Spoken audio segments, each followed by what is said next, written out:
Welcome to the May edition of our monthly workshop.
Hello, everybody. Welcome to today's event, which is the May edition of our monthly workshop. It's a great pleasure to have you here on board. This event is hosted by Richflood, a leading continental provider of environmental and social due diligence services for investment in Africa. The topic for discussion today is sustainable procurement and circular economy. The focus of the workshop is to create awareness on the subject of sustainability and how organizations and individuals can integrate environmental and social factors into their procurement processes, as well as how well businesses and ministry, departments, and agencies can key into the transformation journey towards a circular economy.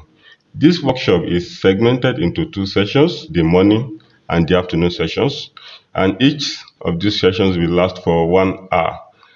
Before we get started, I will like to go over a few items so you know how to participate in today's event. This workshop is recorded and will be made available on Richflood YouTube channel. All participants are in listen-only mode. And then please kindly rename yourself and add your organization after your name in brackets so that you can be properly identified. Also, poll questions will be utilized during the course of this workshop. We appreciate your participation. Let me also inform us that we all have the opportunity to send in questions at any time during the presentation, and our speakers will address them during the question and answer session at the end of their presentations. To send in your questions, kindly utilize the chat box, which is located at the bottom of your screen on a computer and at the top of a tablet, and kindly include your name and your location. I'd now like to introduce our speakers, our guest speakers for this morning session. We are glad to have two speakers in this morning session. The first speaker is Matthias Ayeye. Matthias is a geophysicist and an environmental management expert. He has handled several projects on environmental assessment studies across Nigeria, including environmental audit, environmental protection and rehabilitation program, and other studies for Richflood. With his several years of experience in the environmental sector, he will be sharing with us what individuals and organizations need to know about sustainable procurement and circular economy and how they can go about achieving this. Our second presenter for the day is Mary Besabe. Mary is the marketing manager Africa at Just Digit, Rotterdam, South Holland, Netherlands. With 8 years of working from startups to corporate companies, Mary Besabe has grown to be a diverse, creative, and solution mindset marketer. She worked as a brand manager in achieving targets, revamping brands, and delivering on her objectives, which has made her a stronger marketer. In 2017, she had the honor of being awarded as the best sales support. In this workshop, she'll be shedding light on sustainable procurement and the circular economy and how organizations and government agencies can go about achieving this. It's a great pleasure to have you here with us this morning, Matthias. You are welcome. over to you for your presentation. Good morning, viewers, and thank you for this opportunity for this presentation with our topic, Sustainable Procurement and Circular Economy. We know all procurement has some form or level of impact on the environment that needs to be minimized to ensure sustainable practices. Many environmental impacts occur before a good or services is procured. For example, we have resource extraction, we have manufacturing, transportation, storage, and in the process of all this, the environment is highly impacted. According to the United Nations Global Markets, procurement is called sustainable when it integrates requirements, specifications, and criteria that are compatible and in favor of the protection of the environment, of progress, and in support of economic development, namely by seeking resource efficiency, improving the quality of products and services, and ultimately optimizing costs. Over the years, sustainable procurement has gotten so many definitions. Now, through sustainable procurement, organizations use this opportunity to use their own buying power to give a signal to the market in favor of sustainability and base their choice of goods and services on these three considerations we have before us.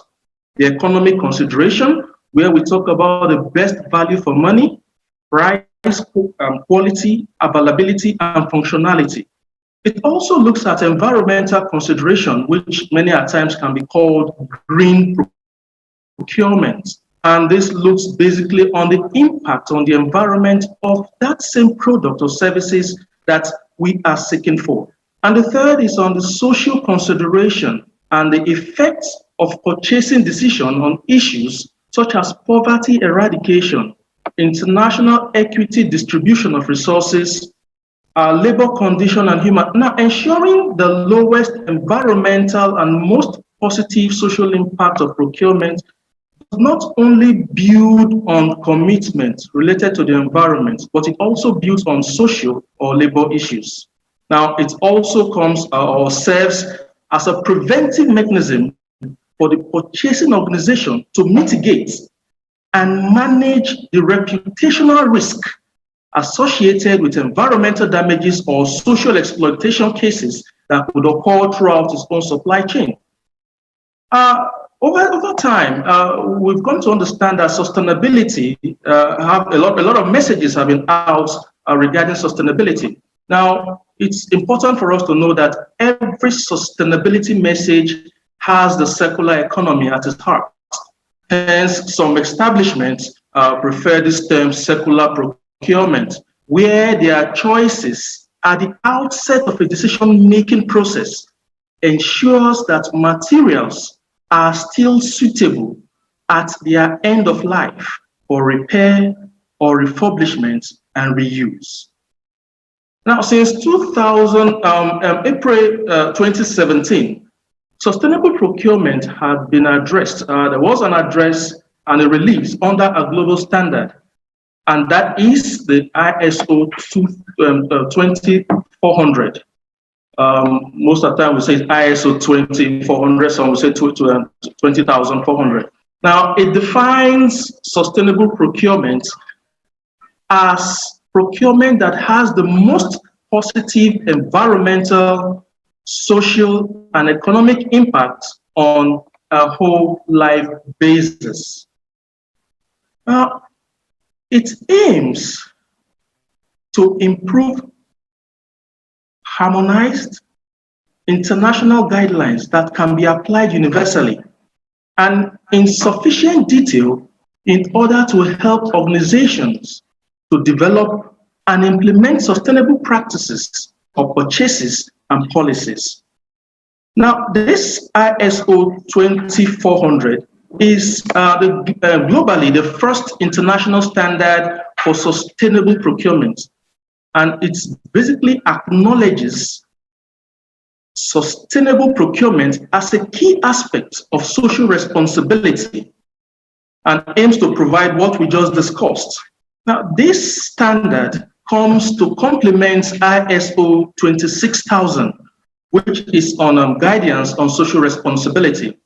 In comparison to other ISO standards, ISO 20400 is not a certification standard, meaning that public or private organizations cannot become ISO 2400 certified. It's rather a guidance standard designed as a useful reference point for establishing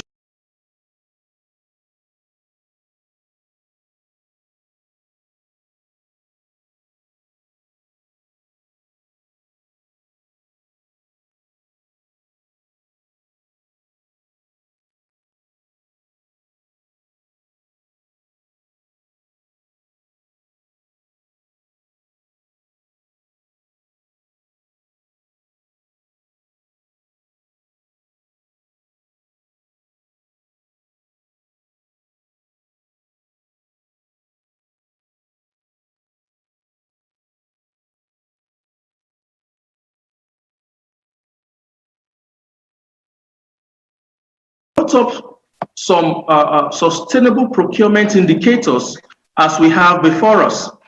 And these indicators are what we are looking at. And these indicators are what we have before us right now. The indicators are broken down into various sections, where we have the environment, we have social, we have economic, and we have the generic. These indicators, looking at the environmental aspect, it basically talks about prevention of pollution, where requirements for corporate environmental policies or an environmental management system. When we talk about the environmental management system, we're talking about ISO 14001 or its equivalent. It also talks about sustainable resource use. And when we say sustainable resource use, we are looking at a requirement for on design and production to use recycled or biodegradable materials. Going further on the environment, we look at climate change mitigation and adaptation, where this brings to us requirements to report regularly and publicly on greenhouse gas emissions. Also on the environmental indicator, we have protection of the environment, biodiversity, and restoration of natural habitat, where this requires for us to promote legal and sustainable agriculture, fishery, forestry. Going further, we also have the social angle, the social indicator, where it talks about the human rights and labor issues, inclusion of persons with disability, gender issues, social health and well-being. Also the economic indicators that looks at whole life cycle costs, local community and SMEs, promoting sustainability. Now these indicators actually have been given us by the United Nations Global Market for us to understand that these indicators are what we should use in assessing and understanding that sustainable procurement is actually being implemented and is achieving the goal for which it was created. This takes us to the sustainable procurement pillars. Sustainable procurement pillars. The indicators talked about environmental, social, and economic. Now, the pillars also are built on these three angles.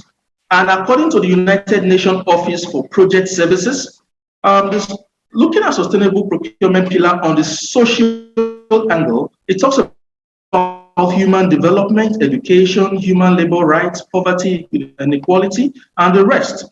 Going to the economic angle, it talks about life cycle costing, total costing of ownership, economic development. The environmental angle talks of preservation of natural resources, ecosystem and biodiversity, reduction of ecological footprint. Now, these looking at the indicators, looking at the pillars, this put together makes us understand that sustainable procurement harps on the need for social, economic, and environmental consideration. And that brings us to another angle where looking at businesses, companies, coming deep into these three areas, we'll now take this whole information into the PECB's description of what sustainable management should be like. And this takes us into environmental performance indicators, economic performance indicators, and the social performance indicators. Now, if we look at this, compare with the pillars and the indicators we earlier looked at, it still drives home the same thing, that waste generation for the environmental performance indicator, waste generation, waste recycling, greenhouse gas emission, water usage, and the likes are to be critically looked at. And this also helps us to understand that the environmental aspect of the sustainable procurement is actually being affected. The second is economic performance indicators, where we talk about the supply chain costs. And the third, looking at social performance indicators, we talk about the human rights, the labor practices, gender diversity, harassment, and others.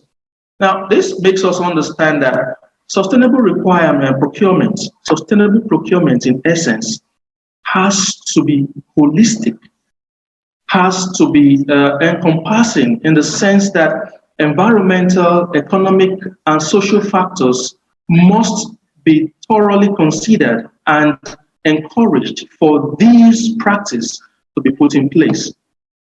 Now, we're going further to look at the benefits. Why are all this? Now, we also still see that the benefits, the potential benefits from effectively applying sustainable procurement to the economy also boils down to three potential benefits. That's now we have in the fourth now: economic, environmental, social, and regulatory. Like we earlier said, economic, that's talking about finance. If we bring in sustainable procurement, it will help us in terms of cost reduction. And while cost reduction is the most common financial benefits of implementing sustainable procurement, organizations can reap greater financial advantage through attracting investment and improving their brand image and reputation. Now, that's for the economic. Now, on the environmental angle, becoming more resource efficient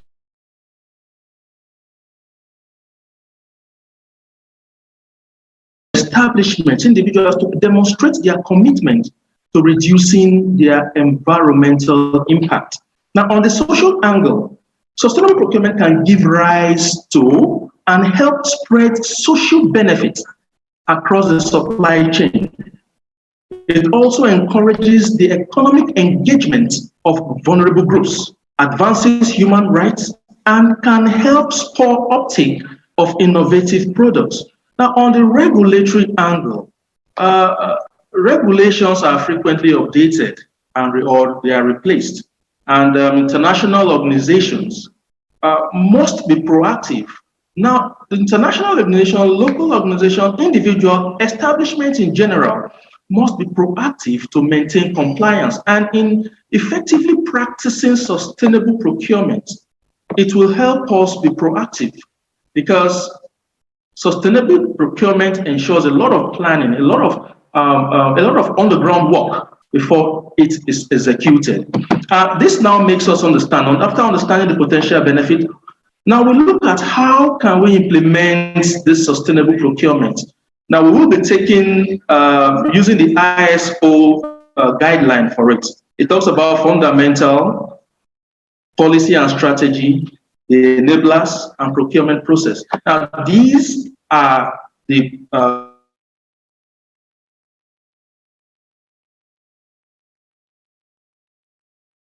whenever we want to implement sustainable procurement. The first, looking at fundamentals, talks about exploring the drivers for implementing sustainable procurement. In this, the first step for any organization seeking to implement sustainable procurement, in line with ISO 2400, is to explore their unique set of drivers for doing so. This is an important step because these drivers will help inform the sustainable procurement priorities, that is risk management, where customers' expectation, legislation and regulation, organizational ethic, public policies are put into play. And security of supply chain is also considered under the risk management. And it also brings to understanding competitive advantages, where personal leadership, investors' confidence, stakeholders' expectation, and workers, engaged workers are also looked at. And the third, it talks about under these fundamentals, the cost optimization, where the economic value creation, innovation, and long-term suppliers' commitment is critically looked at. This takes us to the next. After the fundamental, we have the policy and strategy. And when we say policy and strategy, this helps to create a sustainable procurement strategy. Now, having successfully put forward our business case to integrate sustainability in the procurement process, now it behoves for the top management. They should then seek to integrate organizational sustainability objective into the procurement policy and strategy.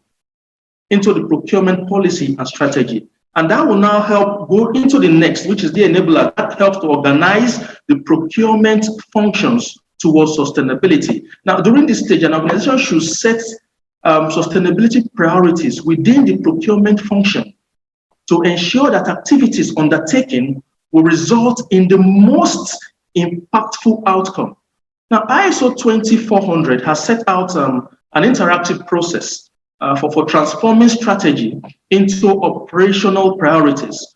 And some of these approaches that have been created are category approach, suppliers approach, sustainability issue approach.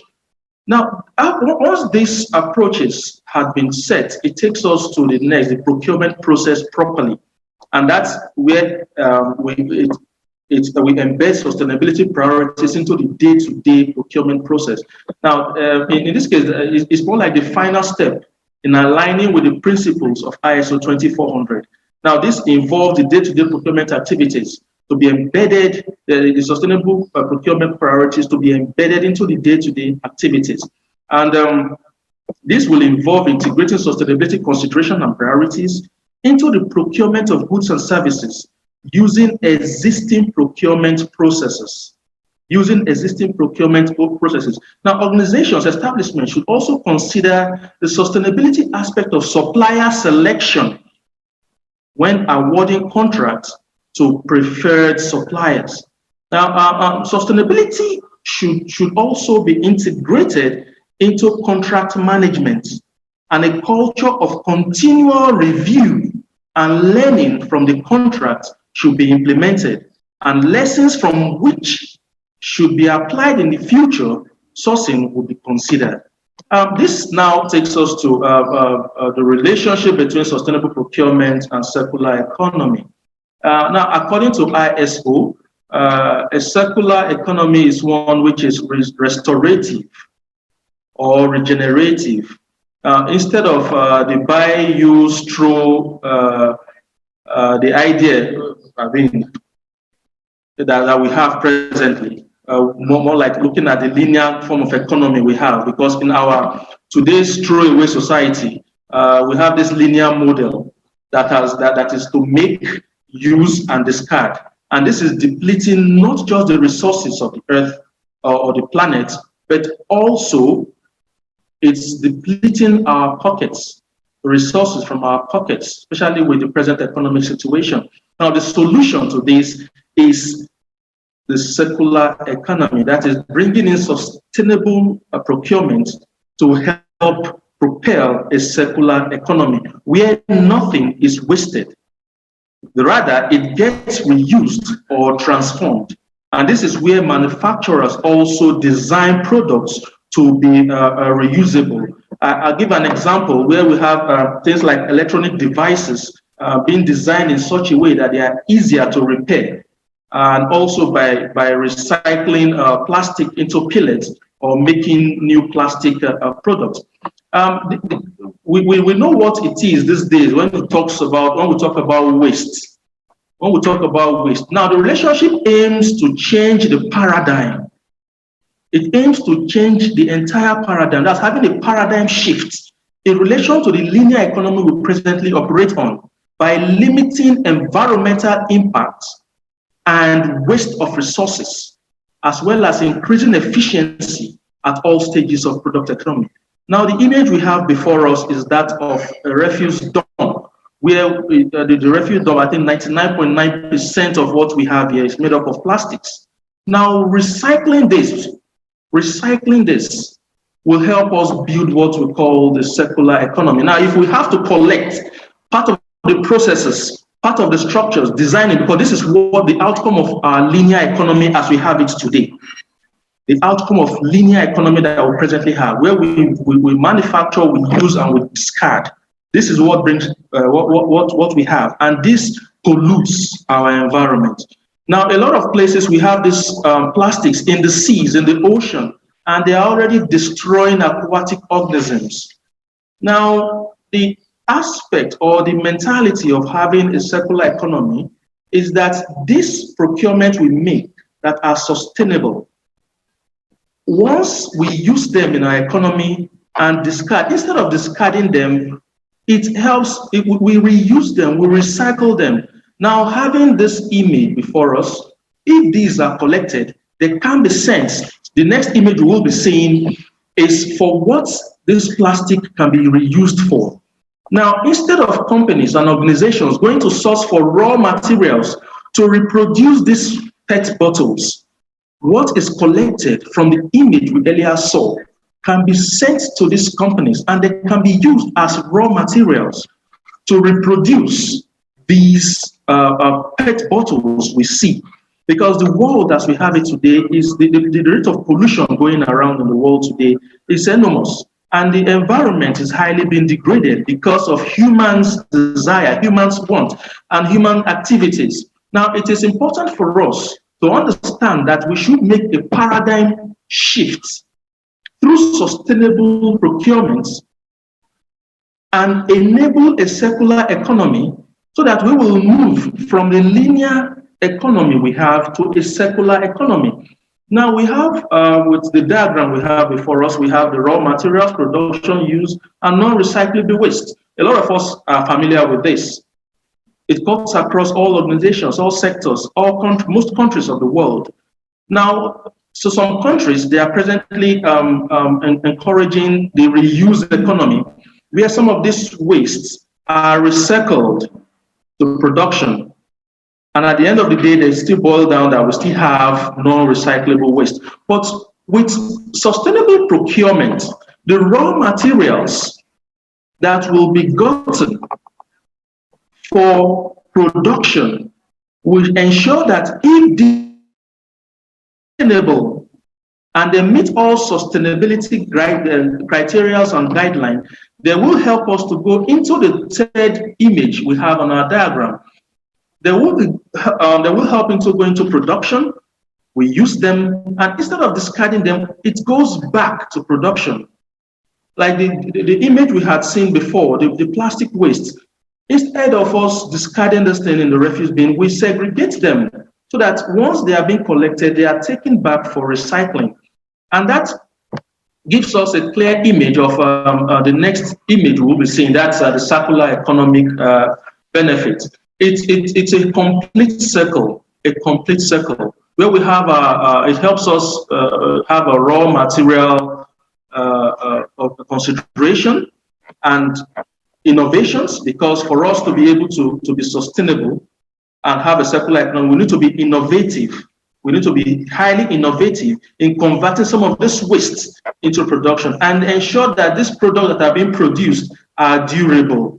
And this will give us a lot of jobs. It will create jobs because the innovations People will come up with ideas, and these ideas will bring in a lot of job opportunities, and efficiency will come in, and one serious impact of a reduction of GHG, that's global greenhouse gas emissions, will be highly reduced. So we have the CO2 emission reductions coming into play. So it becomes a complete circle, and the R's involved in waste management comes in. The reuse, remanufacture, recycle, and reduce comes into being. But at the end of the day, we will still have some form of waste that can come forth.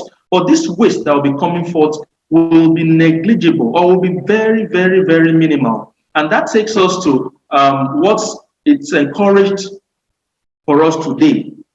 Now, because in a circular economy, we will treat our surroundings responsibly by preventing, to the basic example now, preventing litters on the streets.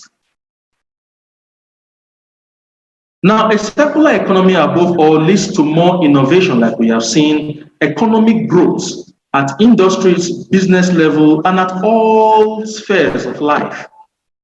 And it helps us to ensure that the environment is safe, the environment is free, and we humans who depend highly on this can live, because the humans depend entirely on the environment, but the environment can make do without us. But we as humans cannot do with the environment. And with that, we now are drawn to conclusion that in a truly sustainable circular economy,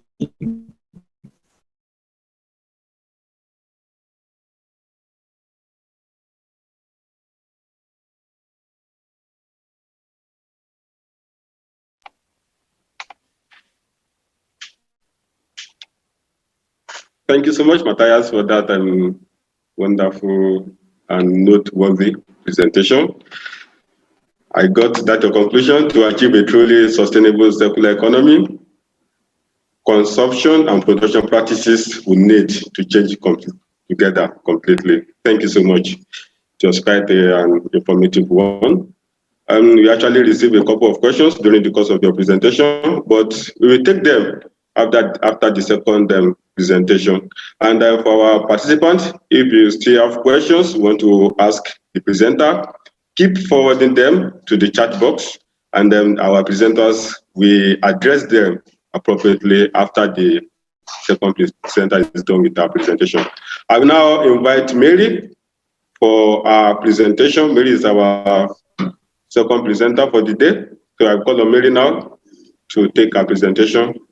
The stage is yours, Mary. Please go ahead with your presentation. Thank you. Thank you.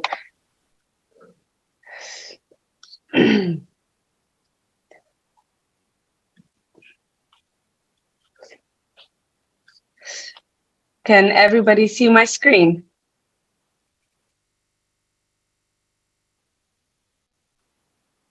Can everybody see my screen?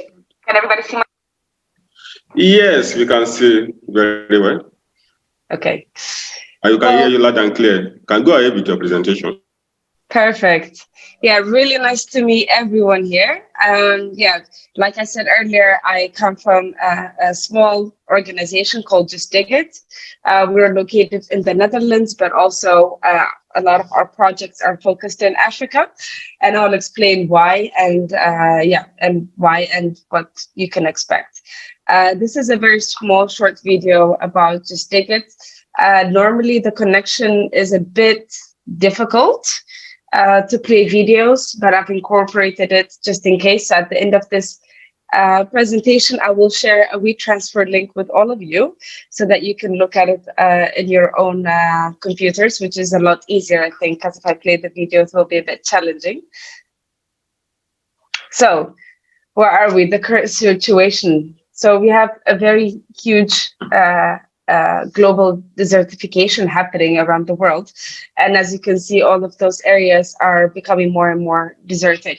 Obviously, deserts are needed to sort of have a good balance on the ecosystem, but The challenge always comes when one outweighs the other, which is when our greener land and our fertile soil becomes desertified and is no longer usable.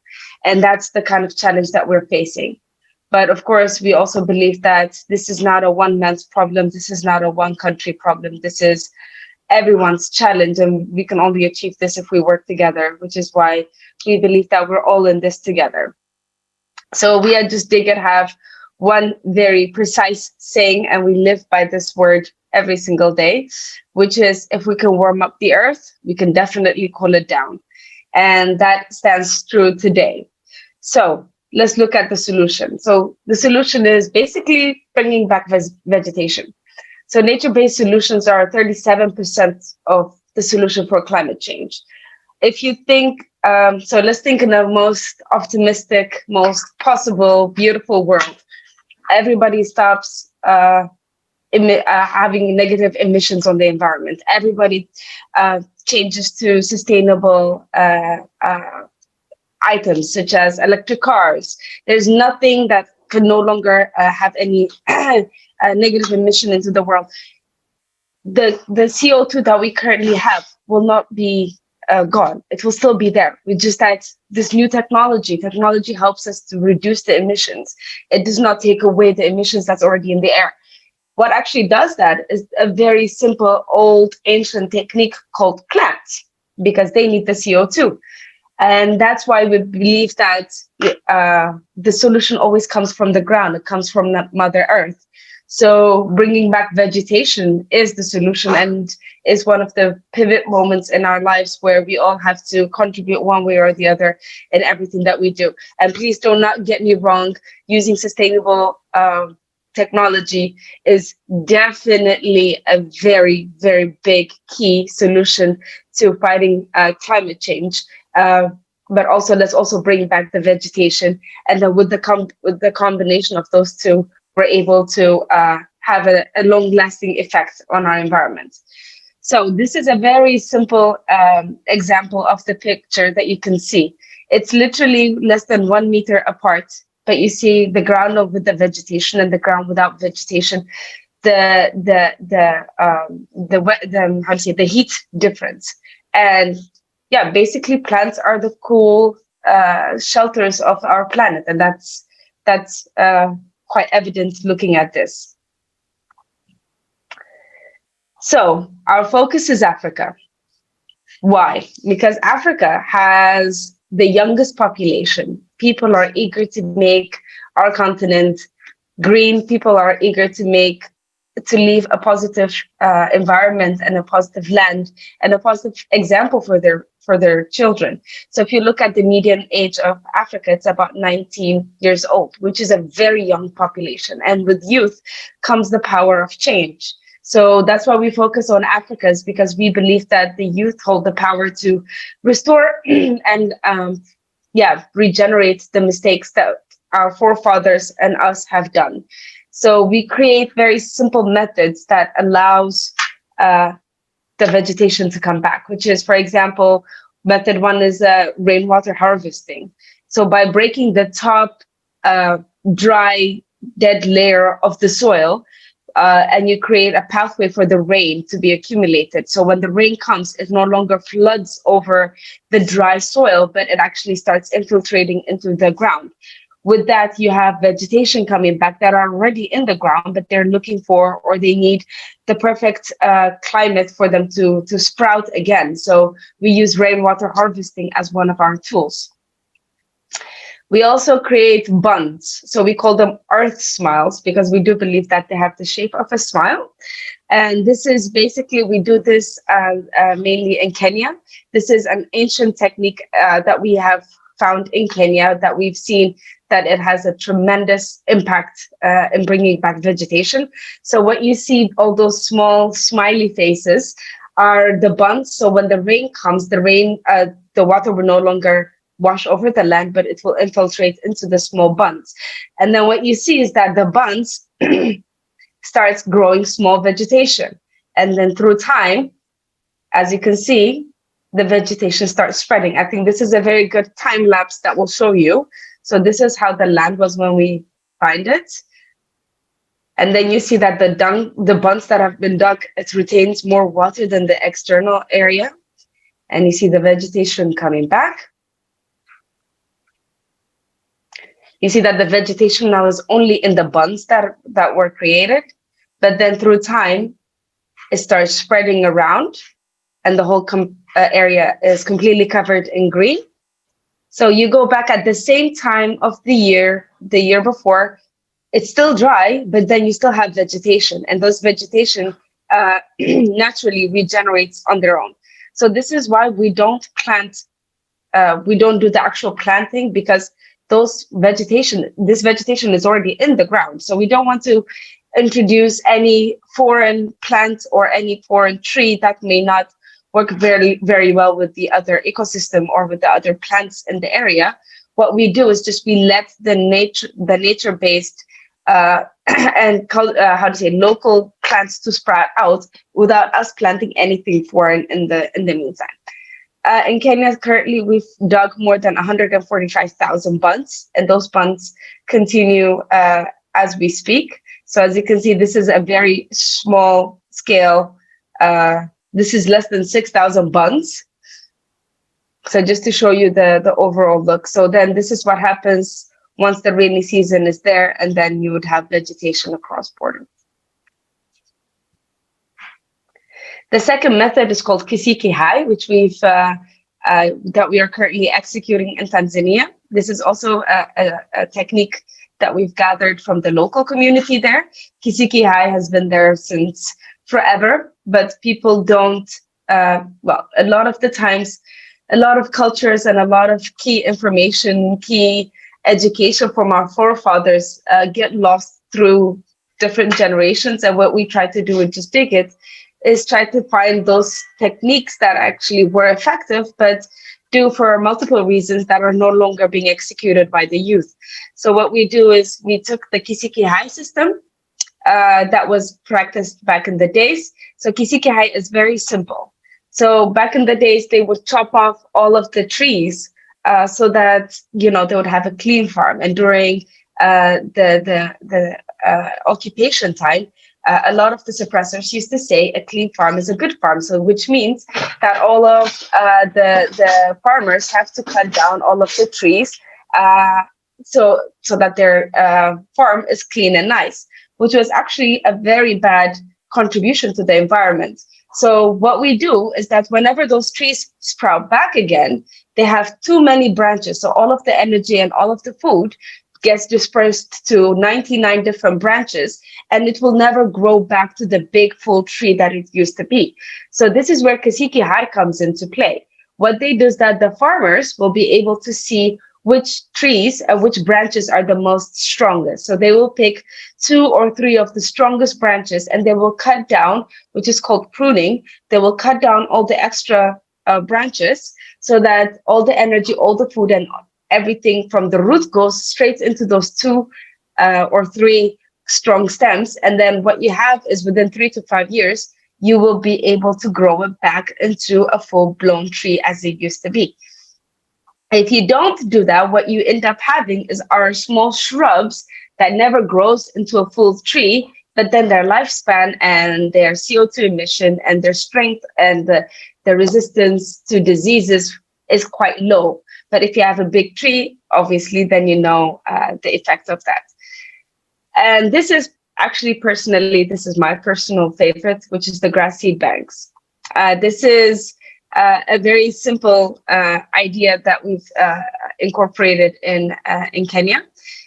Basically, I don't know how well you know, but the Maasai women are not allowed to own any properties. They're not allowed to have any income of their own. Basically, their existence pretty much depends on the willingness and the givingness of a man.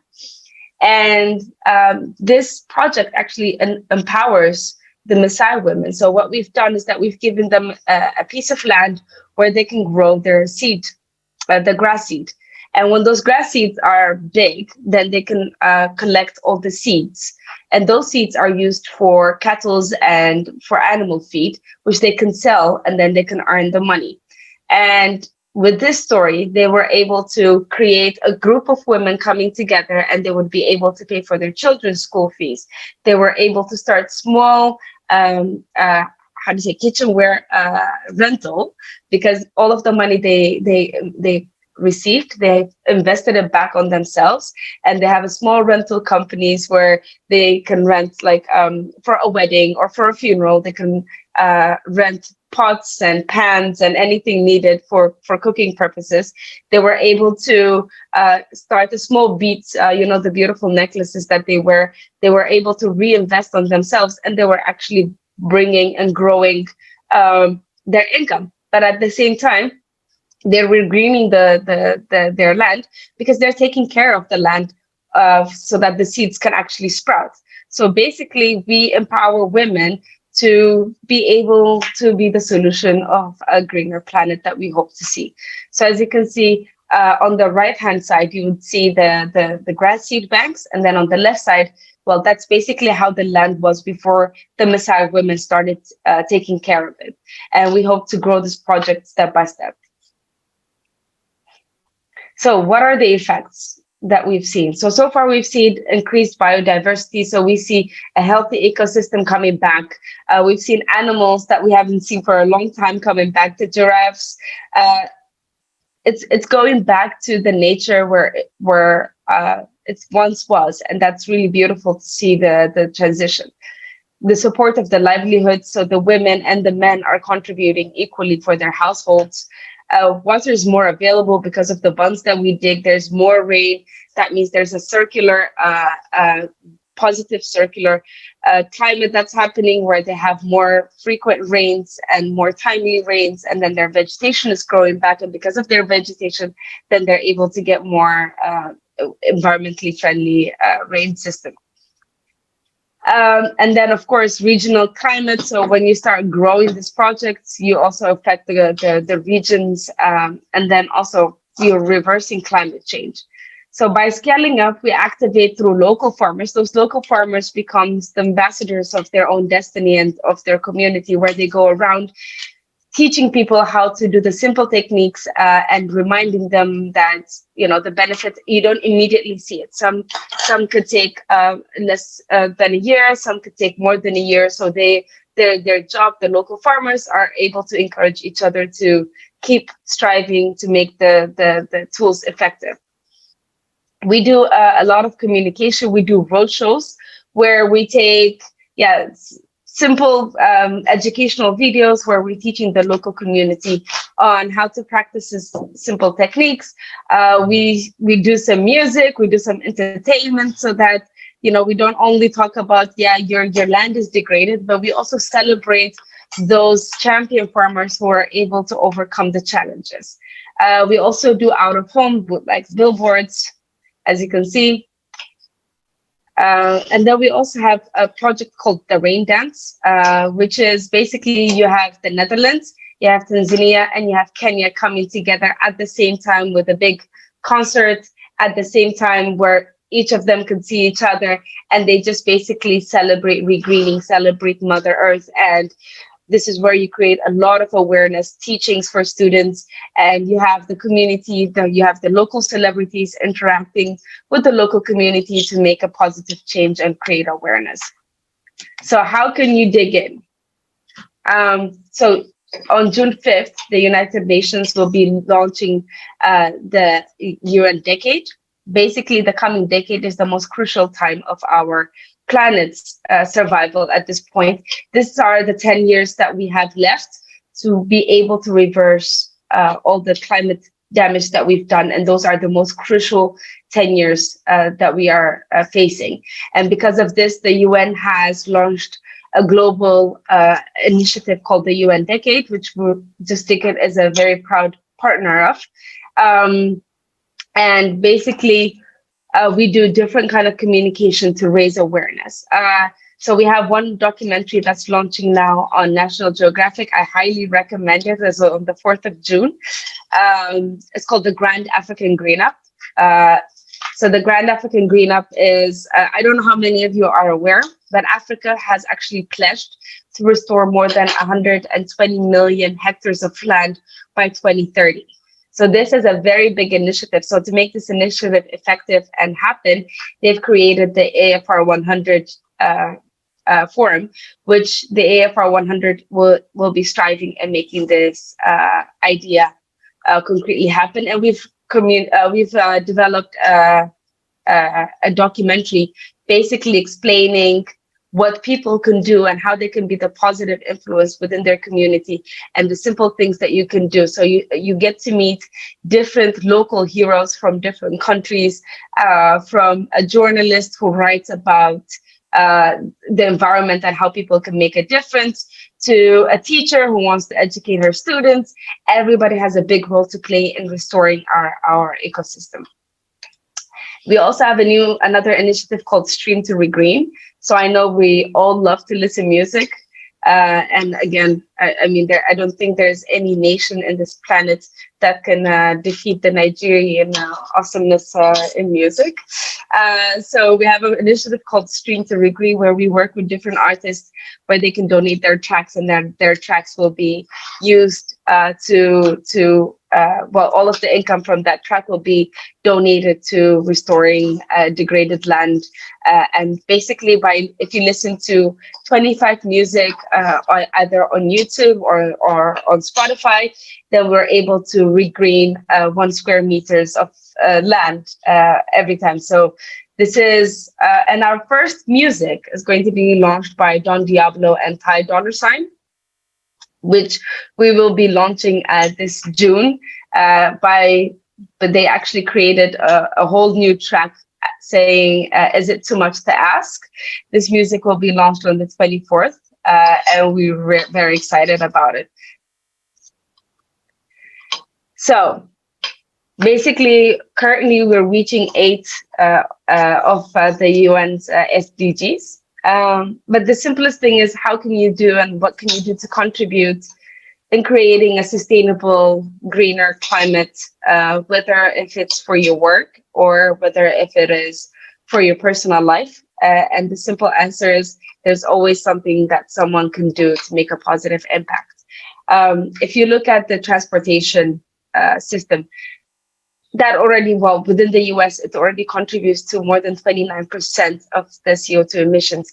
And that is a huge number that cannot be denied. And it's growing every year.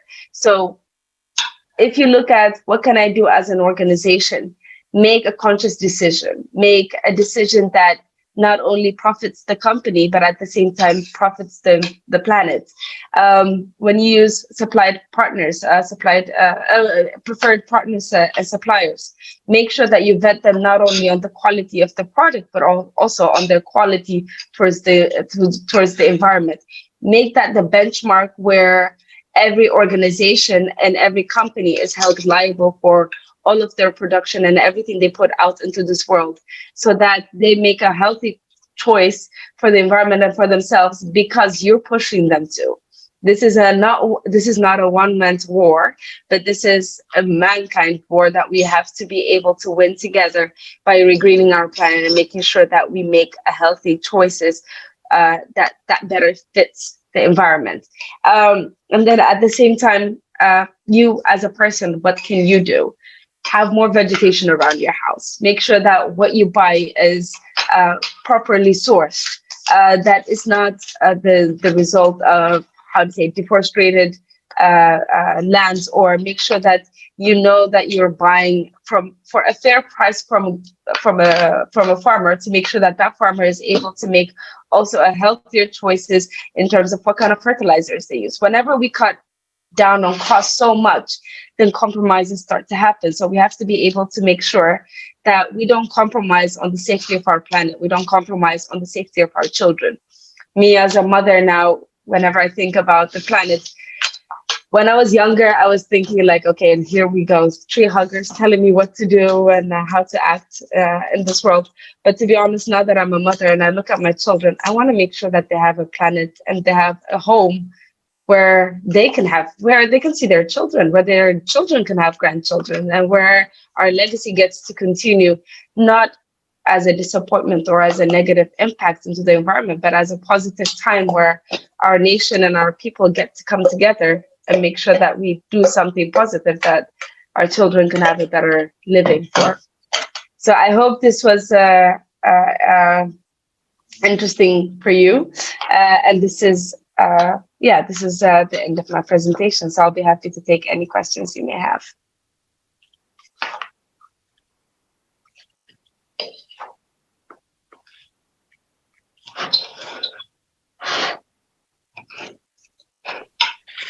Yeah, thank you so much, Mary, for that impactful presentation. Thank you for letting us know some of the sustainability methods that have been practiced in different African countries. Thank you so much. We received a couple of questions during the course of your presentation, and just take a few of them and probably maybe one of them. The first, because of our time, the first one is coming from Sengodo Dominic. He or she asked, he said, "Thank you, Mary. Is your impact up to Ghana too? What programs have you done in West Africa in general?" So maybe is joining in from Ghana, and then we want to know what have you done in Ghana and then some other West African countries. Over to you for your response, Mary. Okay. So currently we have not been very much active in West Africa, but that's really an ambition that we would like to take and a challenge that we very much welcome. Like I said, we are a very small NGO and we're just starting to, let's say, spread our wings and work. So basically, we have not done anything specifically in West Africa. We would love to do something also in West Africa.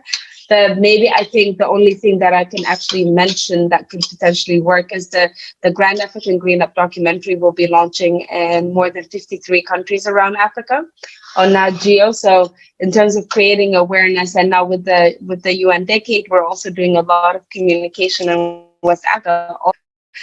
So with that said, in terms of communication, we are starting to spread in West Africa, but in terms of actually having on-the-ground projects that are currently effective, we still have not reached that point.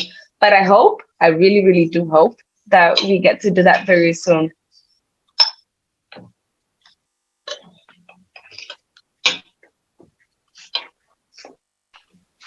Wow, that's a good one. Thank you for that response. We also received some messages, but most of them are comments and they are recommendations. They are thanking our presenters for those insightful sessions. And then some of the messages that we also received were thanking Richflood for organizing this event. And they asked for more of it. All right, thank you so much, our presenters, Matthias. Thank you for that impactful one. Mary, thank you also. Thank you for joining us, and we look forward to having you with us again. And because of our time is fast spent. We are running behind schedule because this program is scheduled for 1 hour, and our 1 hour is up now. On behalf of Richflood International Limited, the organizer of this event, I want to say thank you to our participants for attending this morning session.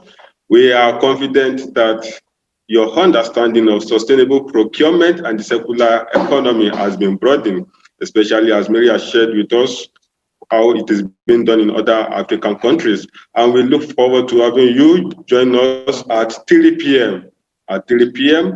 This afternoon for the afternoon session of this workshop. Please, should you have further questions and contributions, kindly forward them to info@richflood.com.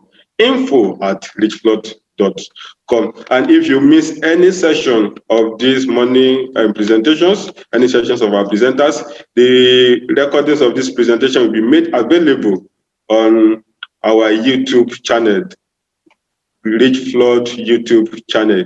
Kindly go there and watch it.